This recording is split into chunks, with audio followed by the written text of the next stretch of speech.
The morning had dawned clear and cold, with a crispness that hinted at the end of summer.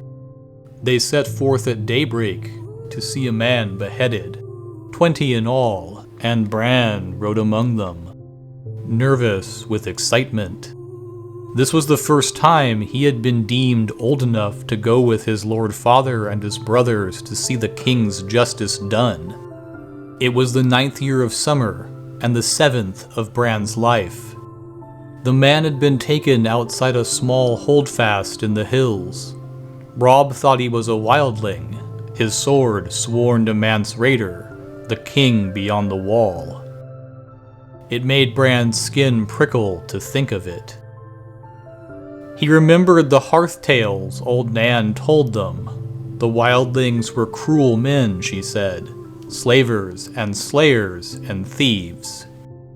They consorted with giants and ghouls, stole girl children in the dead of night, and drank blood from polished horns.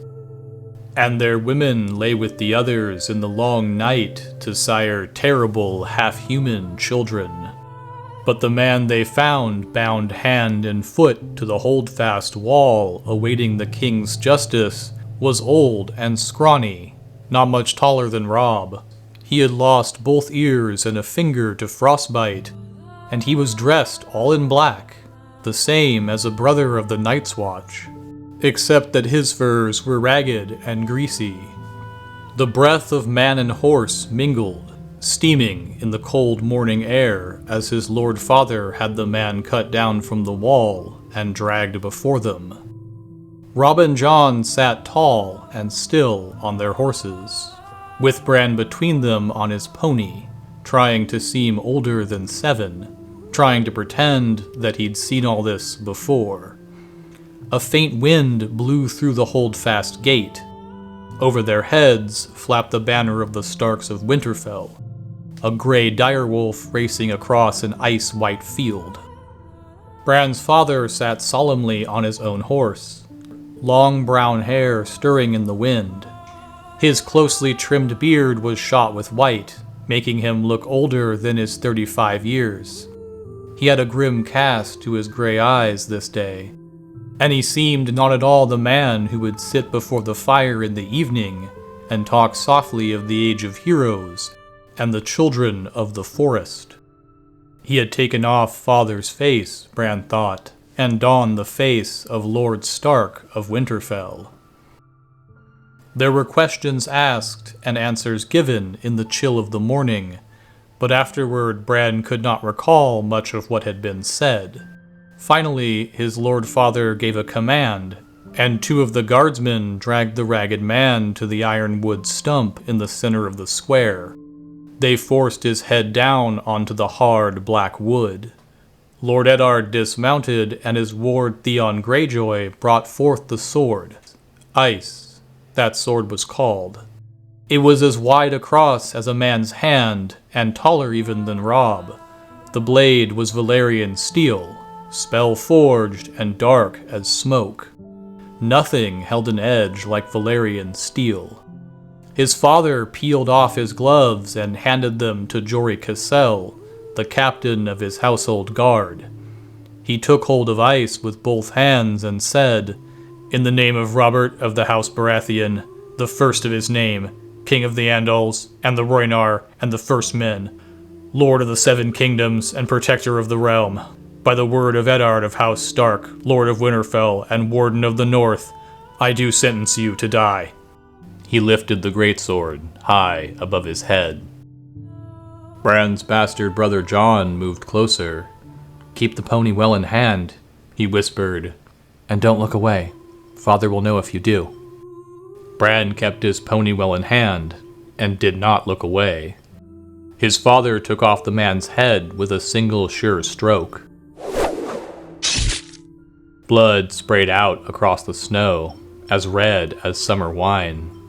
One of the horses reared and had to be restrained to keep from bolting. Bran could not take his eyes off the blood. The snows all around the stump drank it eagerly, reddening as he watched.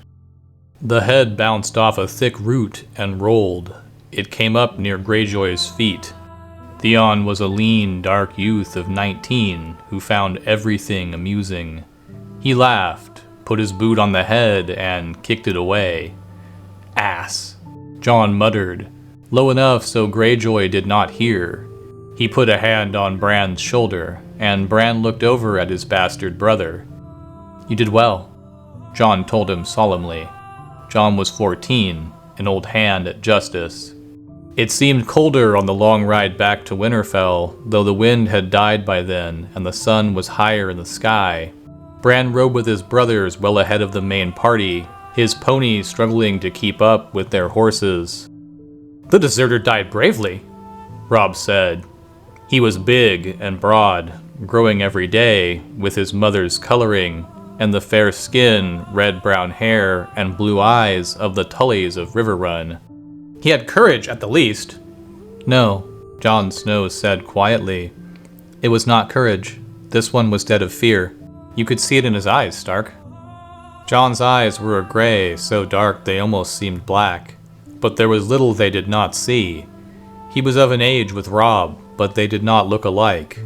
Jon was slender where Robb was muscular, dark where Robb was fair, graceful and quick, where his half-brother was strong and fast. Robb was not impressed. The others take his eyes, he swore. He died well. Race you to the bridge? Done, Jon said, kicking his horse forward. Robb cursed and followed, and they galloped off down the trail, Robb laughing and hooting, Jon silent and intent. The hooves of their horses kicked up showers of snow as they went. Bran did not try to follow. His pony could not keep up. He had seen the ragged man's eyes, and he was thinking of them now.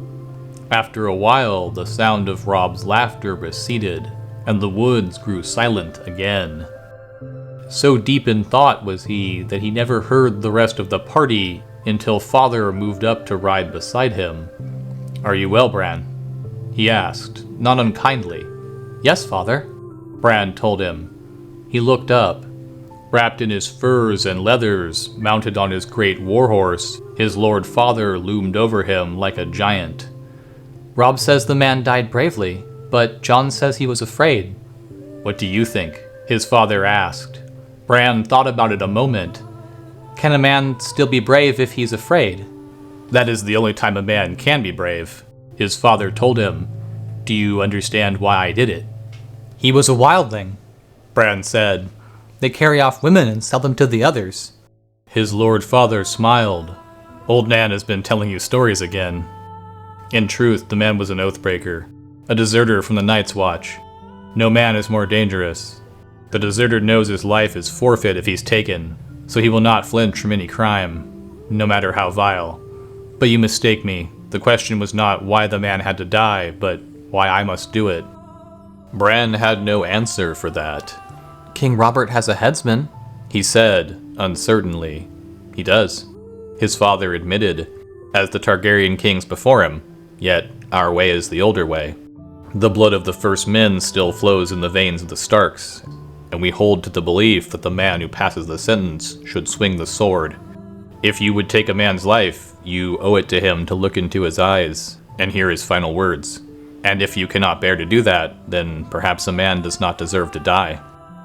One day, Bran, you will be Robb's bannerman, holding a keep of your own for your brother and your king, and justice will fall to you. When that day comes, you must take no pleasure in the task, but neither must you look away.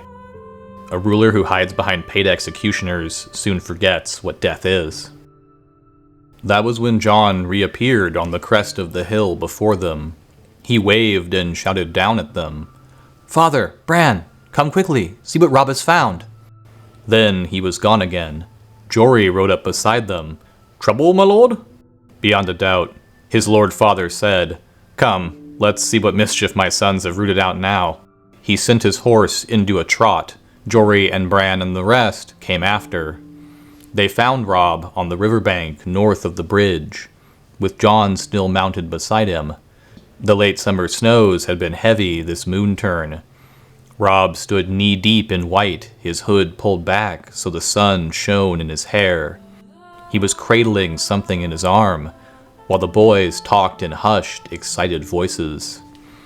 The riders picked their way carefully through the drifts, groping for the solid footing on the hidden, uneven ground.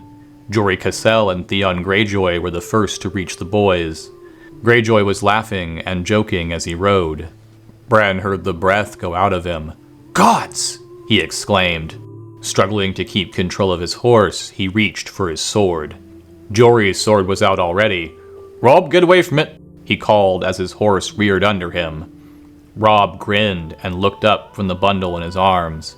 "She can't hurt you," he said. "She's dead, Jory." Bran was afire with curiosity by then. He would have spurred the pony faster, but his father made them dismount beside the bridge and approach on foot. Bran jumped off and ran. By then Jon, Jory, and Theon Greyjoy had all dismounted as well. "What in the seven hells is it?" Greyjoy was saying. "A wolf," Robb told him. "A freak," Greyjoy said. "Look at the size of it." Bran's heart was thumping in his chest as he pushed through the waist-high drift to his brother's side. Half buried in blood-stained snow, a huge dark shape slumped in death. Ice had formed in its shaggy gray fur, and the smell of corruption clung to it like a woman's perfume. Bran glimpsed blind eyes, crawling with maggots, and a wide mouth full of yellowed teeth. But it was the size of it that made him gasp. It was bigger than his pony, twice the size of the largest hound in his father's kennel. "It's no freak," Jon said calmly. "That's a direwolf. They grow larger than the other kind." Theon Greyjoy said, "There's not been a direwolf sighted south of the wall in 200 years. "I see one now," Jon replied. Bran tore his eyes away from the monster. That was when he noticed the bundle in Robb's arms. He gave a cry of delight and moved closer. The pup was a tiny ball of gray-black fur, its eyes still closed. It nuzzled blindly against Robb's chest as he cradled it, searching for milk amongst his leathers. Making a sad little whimpery sound, Bran reached out hesitantly. "Go on," Robb told him. "You can touch him." Bran gave the puppy a quick, nervous stroke, and then turned as Jon said, "Here you go." His half-brother put a second pup into his arms. "There are 5 of them." Bran sat down in the snow and hugged the wolf pup to his face. Its fur was so soft and warm against his cheek. "Direwolves let loose in the realm after so many years," muttered Hullen, the master of horse. "I like it not." "It is a sign," Jory said. Father frowned. "This is only a dead animal, Jory," he said. Yet he seemed troubled. Snow crunched under his boots as he moved around the body. "Do we know what killed her?" "There's something in its throat," Robb told him, proud to have found the answer before his father even asked. "There, just under the jaw." His father knelt and groped under the beast's head with one hand. He gave a yank and held it up for all to see. A foot of shattered antler, tines snapped off, all wet with blood. A sudden silence descended over the party. The men looked at the antler uneasily, and no one dared to speak. Even Bran could sense their fear, though he did not understand. His father tossed the antler to the side and cleaned his hands in the snow. "I'm surprised she lived long enough to whelp." His voice broke the spell. "Maybe she didn't," Jory said. "I've heard tales. Maybe the bitch was already dead when the pups came." "Born to the dead," another man put in. "Worse luck." "No matter," said Hullen. "They'll be dead soon enough too." Bran gave a wordless cry of dismay. "The sooner the better," Theon Greyjoy agreed. He drew his sword. "Give the beast here, Bran." The little thing squirmed against him, as if it heard and understood. "No!" Bran cried out fiercely. "It's mine!" "Put your sword away, Greyjoy," Robb said. For a moment, he sounded as commanding as their father, like the lord he would someday be. "We will keep these pups." "You cannot do that, boy," said Harwin, who was Hullen's son. "It will be a mercy to kill them," Hullen said. Bran looked to his father for rescue, but got only a frown, a furrowed brow. "Hullen speaks truly, son." Better a swift death than a hard one from cold and starvation. No! He could feel tears welling in his eyes, and he looked away. He did not want to cry in front of his father. Robb resisted stubbornly. Sir Roderick's red bitch whelped again last week, he said. It was a small litter, only 2 live pups. She'll have milk enough. She'll rip them apart when they try to nurse. Lord Stark, Jon said. It was strange to hear him call father that, so formal. Bran looked at him with desperate hope. There are 5 pups, he told father. 3 male and 2 female. What of it, Jon? You have 5 trueborn children, Jon said. 3 sons, 2 daughters. The direwolf is the sigil of your house. Your children were meant to have these pups, my lord. Bran saw his father's face change, saw the other men exchange glances. He loved Jon with all his heart at that moment. Even at 7, Bran understood what his brother had done. The Count had come right only because Jon had omitted himself. He had included the girls, even Rickon, the baby, but not the bastard who bore the surname Snow. The name that custom decreed be given to all those in the north unlucky enough to be born with no name of their own. Their father understood well. You want no pup for yourself, Jon? He asked softly. The direwolf graces the banners of House Stark, Jon pointed out. I am no Stark, father. Their lord father regarded Jon thoughtfully. Robb rushed into the silence he left. I will nurse him myself, father, he promised. I will soak a towel with warm milk and give him suck from that. Me too, Bran echoed. The lord weighed his sons long and careful with his eyes. Easy to say and harder to do. I will not have you wasting the servants' time with this. If you want these pups, you will feed them yourselves. Is that understood? Bran nodded eagerly. The pup squirmed in his grasp, licked at his face with a warm tongue. You must train them as well, their father said. You must train them. The kennel master will have nothing to do with these monsters, I promise you that. And the gods help you if you neglect them or brutalize them, or train them badly. These are not dogs to beg for treats and slink off at your kick. A direwolf will rip a man's arm off his shoulder as easily as a dog will kill a rat. Are you sure you want this? Yes, father, Bran said. Yes, Robb agreed. These pups may die despite all you do. They won't die, Robb said. We won't let them die. Keep them then. Jory, Desmond, gather up the other pups. It's time we were back to Winterfell. It was not until they were mounted and on their way that Bran allowed himself to taste the sweet air of victory. By then, his pup was snuggled in his leathers, warm against him, safe for the long ride home. Bran was wondering what to name him. Halfway across the bridge, Jon pulled up suddenly. What is it, Jon? Their lord father asked. Can't you hear it? Bran could hear the wind in the trees, the clatter of their hooves on the ironwood planks, and the whimpering of his hungry pup. But Jon was listening to something else. There, Jon said. He swung his horse around and galloped back across the bridge. They watched him dismount, where the direwolf lay dead in the snow, watched him kneel. A moment later, he was riding back to them, smiling. He must have crawled away from the others, Jon said, or been driven away, their father said, looking at the 6th pup. His fur was white, where the rest of the litter was gray. His eyes were as red as the blood of the ragged man who had died that morning. Bran thought it was curious that this pup alone would have opened his eyes while the others were still blind. It's an albino, Theon Greyjoy said with wry amusement. This one will die even faster than the others. Jon Snow gave his father's ward a long, chilling look. I think not, Greyjoy, he said. This one belongs to me.